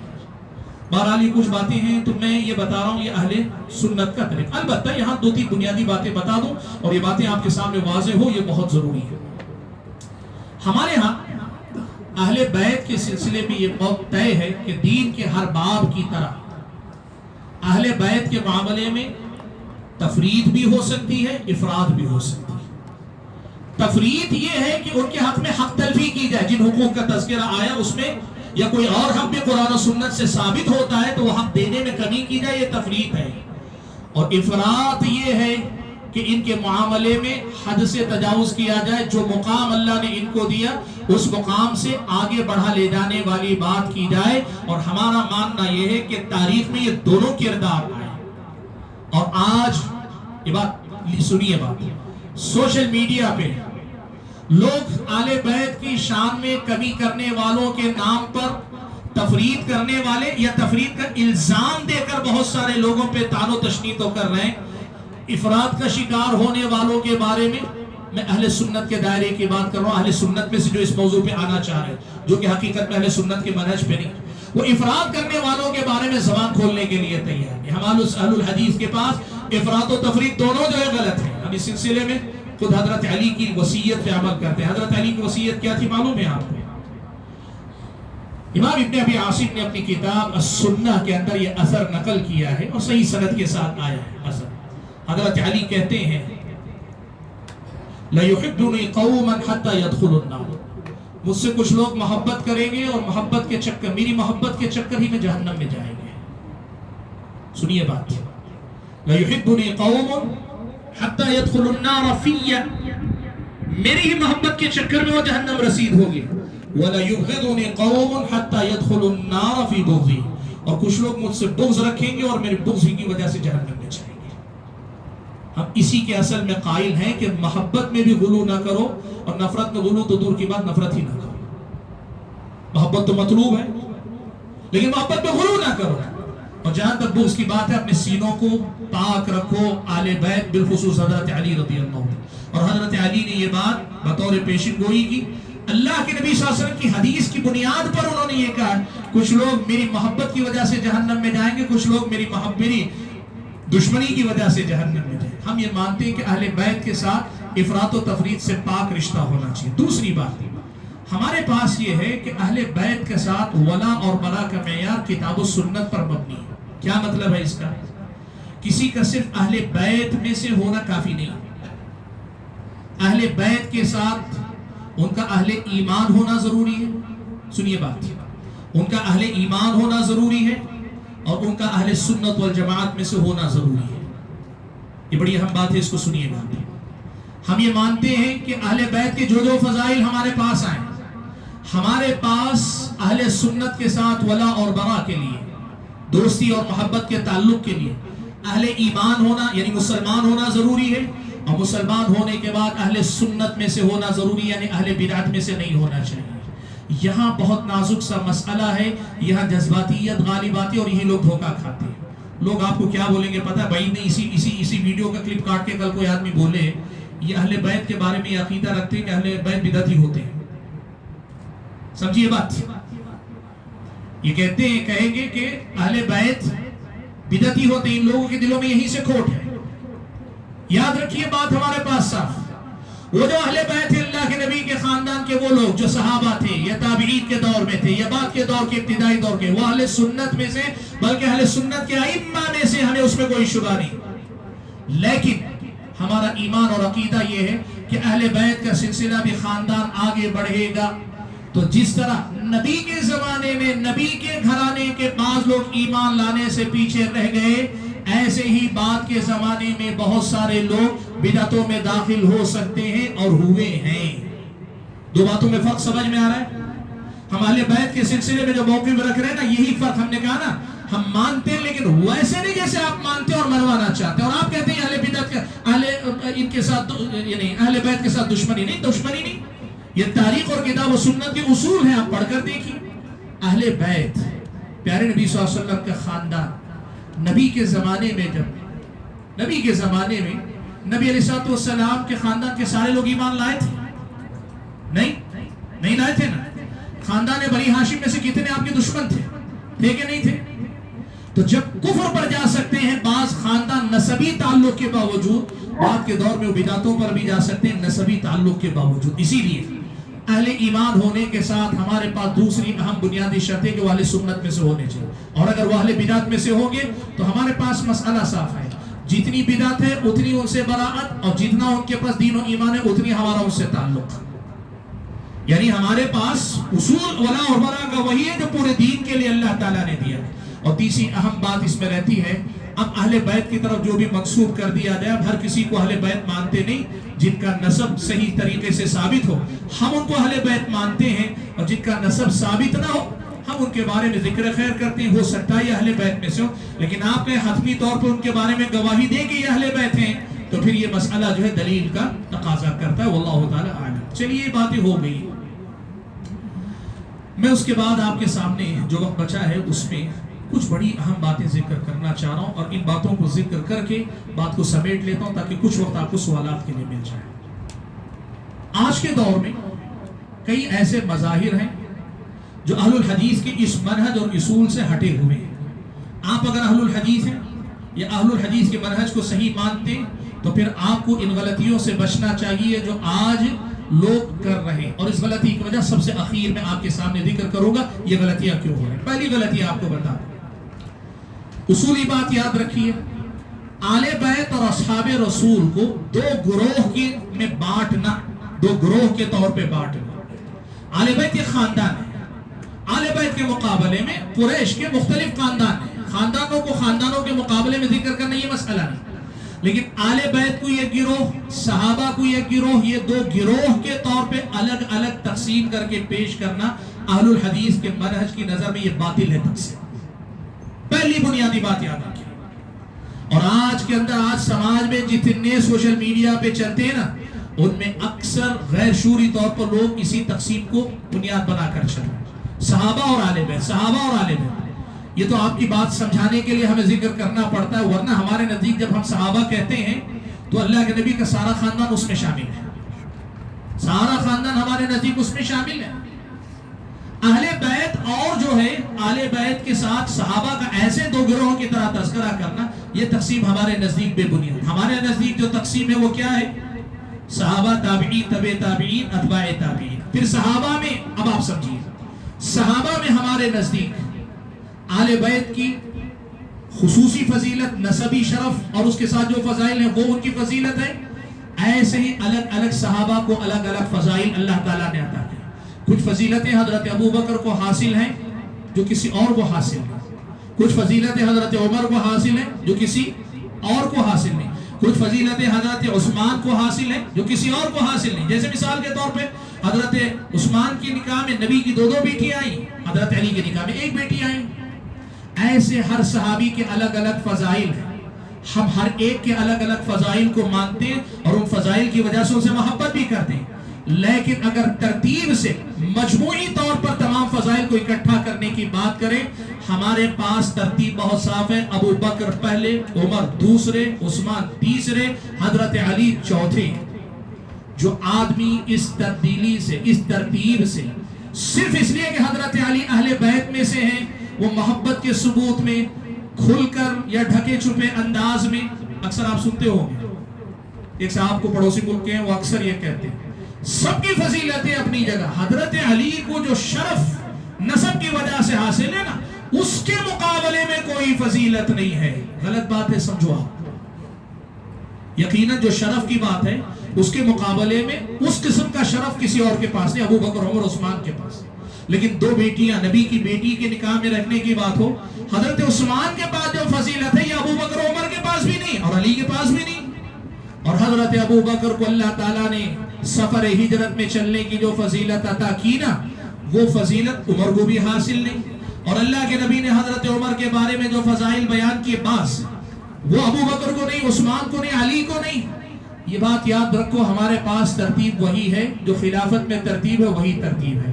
اگر کوئی آدمی حضرت علی کے سلسلے میں تھوڑا بہت اوپر نیچے کرنے کی بات کرے، آپ سمجھ جائیے وہ محبت علی کی بات نہیں کر رہا ہے، وہ کسی اور طرف جا رہا ہے. تو پہلی بات میں نے کہی، آل بیت اور اس کے ساتھ اصحاب رسول کا معاملہ، اسے جو اس انداز میں پیش کرنا یہ غلط ہے. اور اسی بنیاد پر یہ بھی میں بتا دوں، مشاجرات صحابہ کے باب میں حضرت علی سے جنگ جمل میں حضرت عائشہ، حضرت طلحہ اور حضرت زبیر، اور جنگ صفین میں حضرت معاویہ، حضرت عمرو بن عاص اور دیگر بعض افراد. ادھر سے یہ جو جنگیں ہوئی، سمجھ کر بات سمجھیے، اس جنگ کو بھی ہم اہل سنت صحابہ اور آل بیت کے درمیان کی جنگ کی نظر سے نہیں دیکھتے.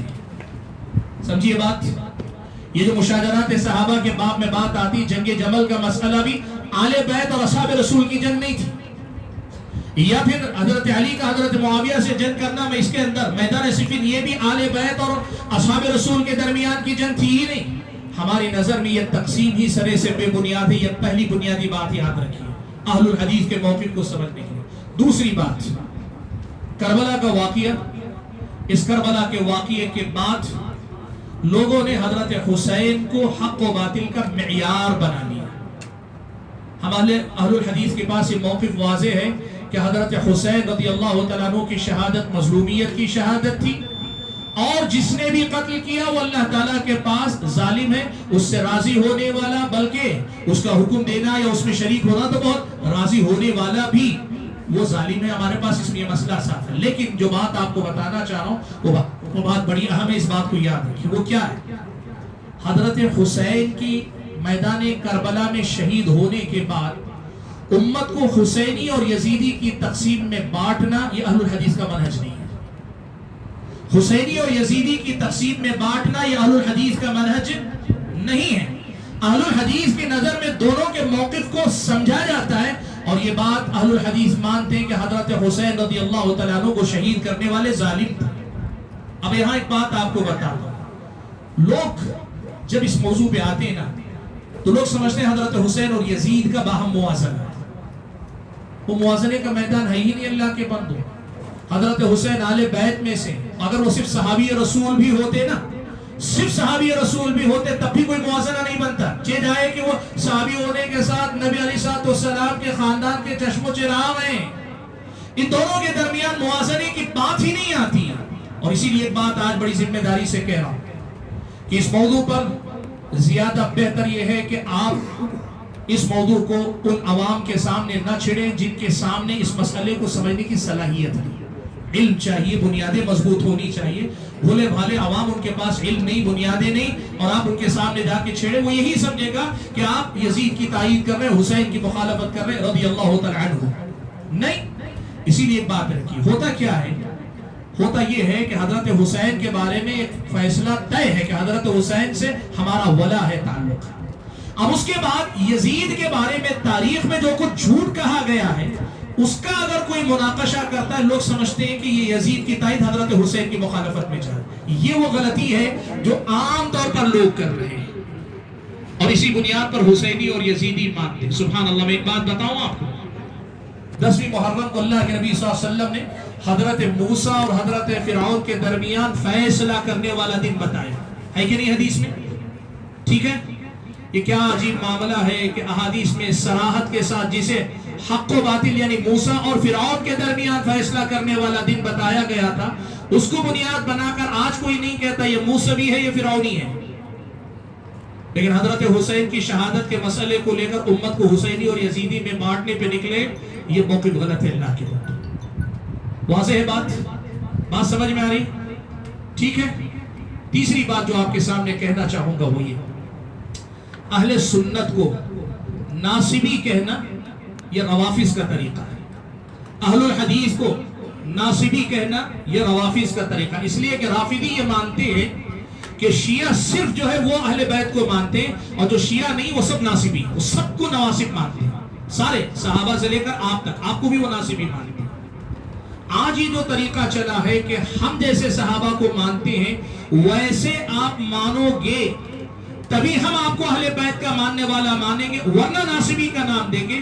اہل سنت کو ناصبی کا لقب دینا یہ روافض کا طریقہ ہے، یہ اہل سنت کا طریقہ نہیں. سوشل میڈیا پہ ناصبیت جو چل رہی ہے، اس کو اس زمانے کی نہیں پرانے زمانے کی طرف لے جاؤ، آپ کو سمجھ میں آئے گا کہ کہاں کون ناصبیت کا شکار ہو رہا ہے، کون نہیں ہو رہا ہے. یہ بات سمجھ میں آ گئی بات؟ ٹھیک ہے. آخری ایک بات بڑی اہم ذکر کر کے میں بات سمیٹ لیتا ہوں. بھائیو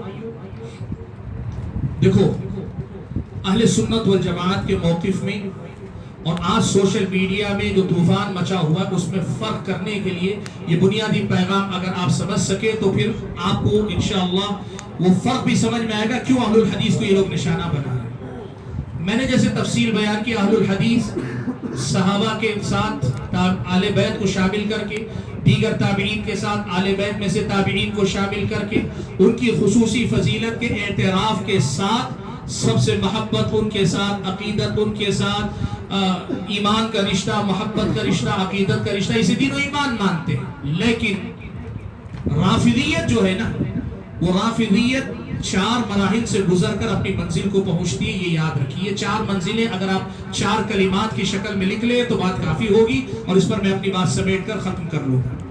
4 بڑے جو ہے الفاظ میں نے اپنی طرف سے الفاظ دیے ہیں تاکہ لفظ یاد رہے. ایک ہے تحبب، اور دوسرا ہے تشیع، اور تیسرا لفظ ہے تغلم، اور چوتھا لفظ ہے رفض. آپ آج کی اس پوری مجلس سے یہ آخری بات بھی اگر لے کر جاتے ہیں تو میں سمجھوں گا کہ میری محنت کارگر ہوگی. کیا ہے پتہ ہے؟ آج کے دور کا سب سے پہلا مسئلہ ہے رافضیت تک آدمی کیسے پہنچتا ہے.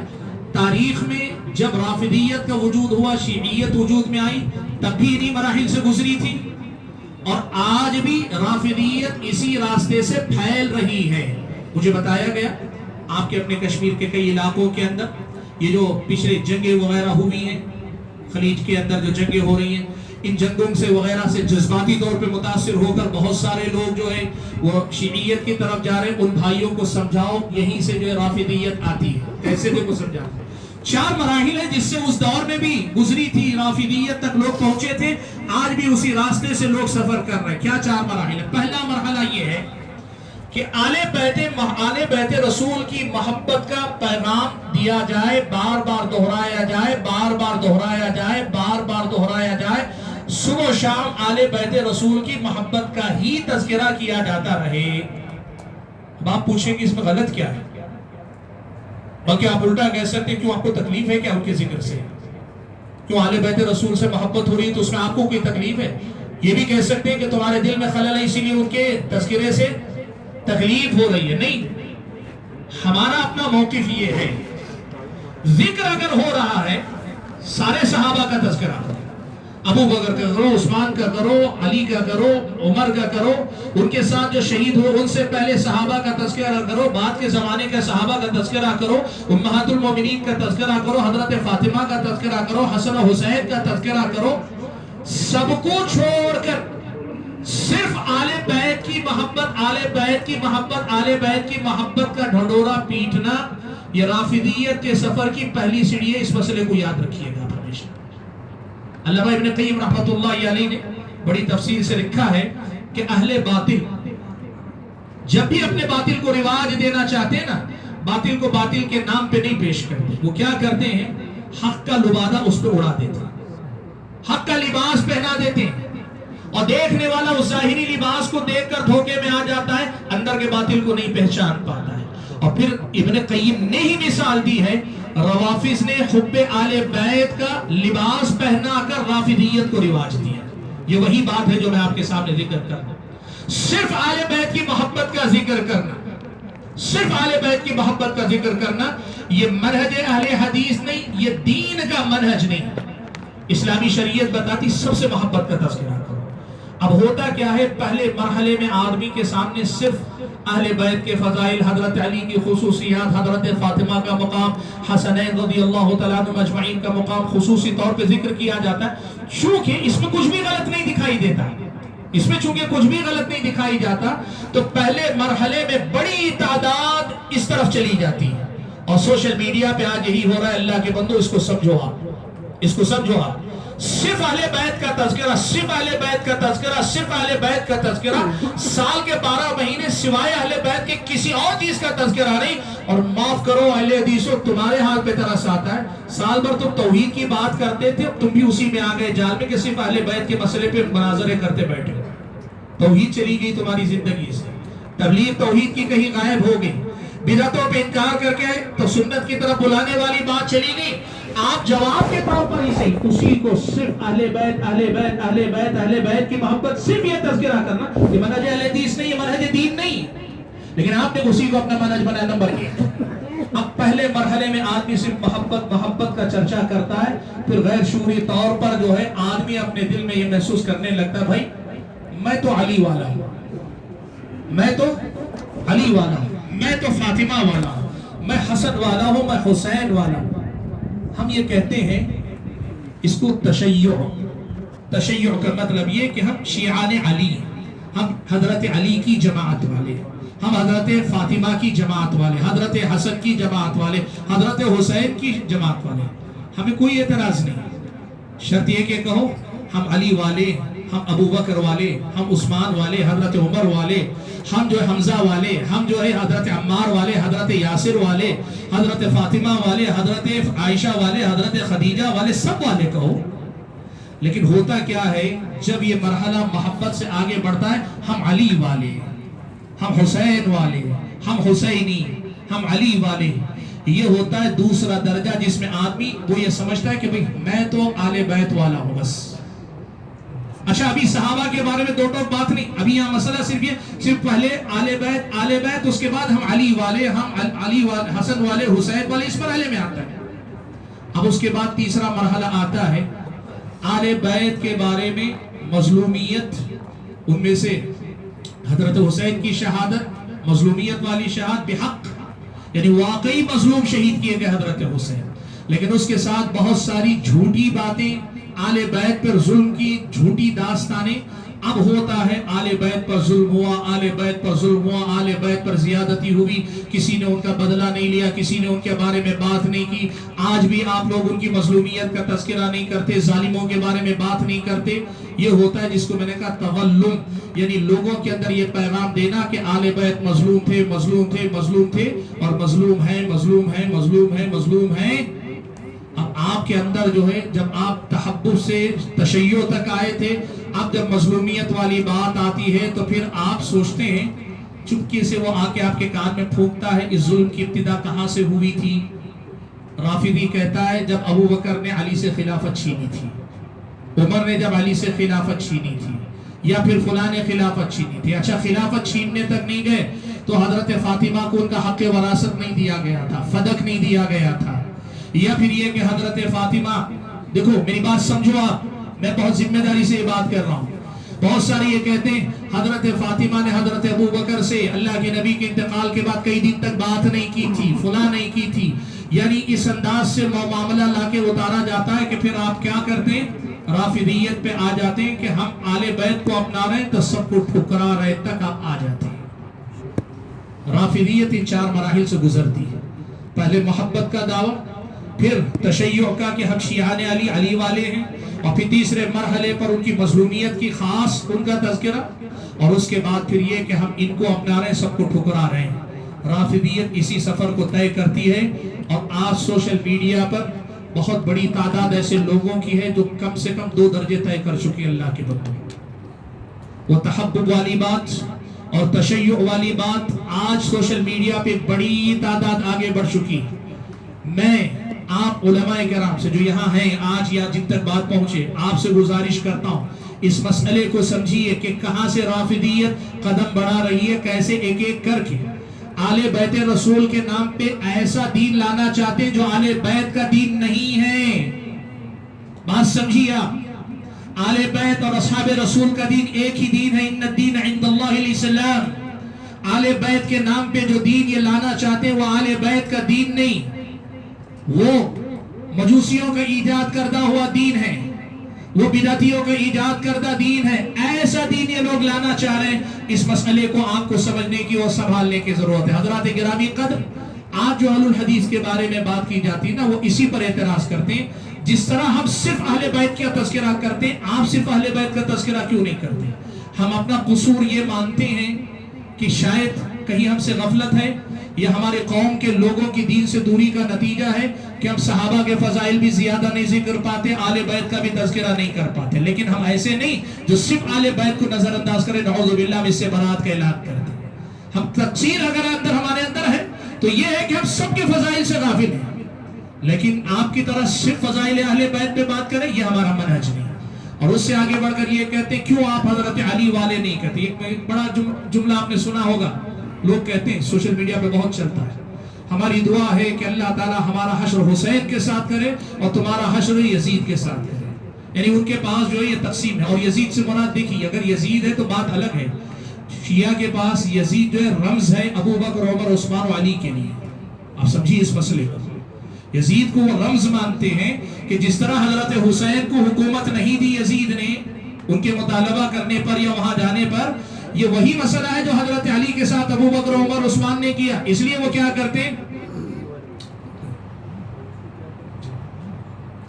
یہ وہی مسئلہ ہے جسے جو ہے یہ لوگ حضرت ابو بکر، عثمان کے ساتھ مانتے ہیں کہ حضرت علی نے کیا۔ یہ جو صورتحال ہے نا، اس صورتحال کو سمجھیے اور سمجھ کر مسئلے کو صاف رکھیے کہ ہمارے پاس یہ بات بہت صاف ہے کہ ہم جو ہے کسی ایک کے گروہ والے بننے کے لیے تیار نہیں، ہم اہل سنت ہیں۔ ہم تمام کے ساتھ محبت کو دین و ایمان مانتے ہیں، جس میں علی بھی ہیں، حضرت معاویہ بھی شامل ہیں، جس میں اصحاب رسول بھی ہیں، آل بیت رسول بھی ہیں۔ یہ ہمارا اور آپ کا دین و ایمان ہے۔ میرے خیال میں جتنی باتیں آپ کے سامنے کر لی گئی ہیں اس موضوع کو واضح کرنے کے لیے کافی ہیں۔ میں رب العالمین سے یہ دعا کرتا ہوں کہ اللہ تعالی ہم اور آپ کو علم نافع سلف صالحین کے منہج کے مطابق حاصل کرنے کی سب سے پہلے توفیق عطا فرمائے۔ سوشل میڈیا سے زیادہ مستند علماء کے سامنے بیٹھ کر کتابوں کی روشنی میں علم حاصل کرنے کی توفیق عطا فرمائے۔ اللہ تعالیٰ علم نافع اور عمل صالح کی توفیق سے ہم اور آپ کو مالا مال فرمائے، اور ہر دور کے فتنوں اور خصوصی طور پر آج کے دور کے یہ جو فتنے، ان سے بچا کر صحابہ اور آل بیت سب کا سچا عقیدت مند بن کر زندگی گزارنے کی اللہ توفیق عطا فرمائے۔ اللہ ان سب کا حق ادا کرنے کی ہم اور آپ کو توفیق عطا فرمائے۔ آمین وآخر دعوانا ان الحمدللہ رب العالمین۔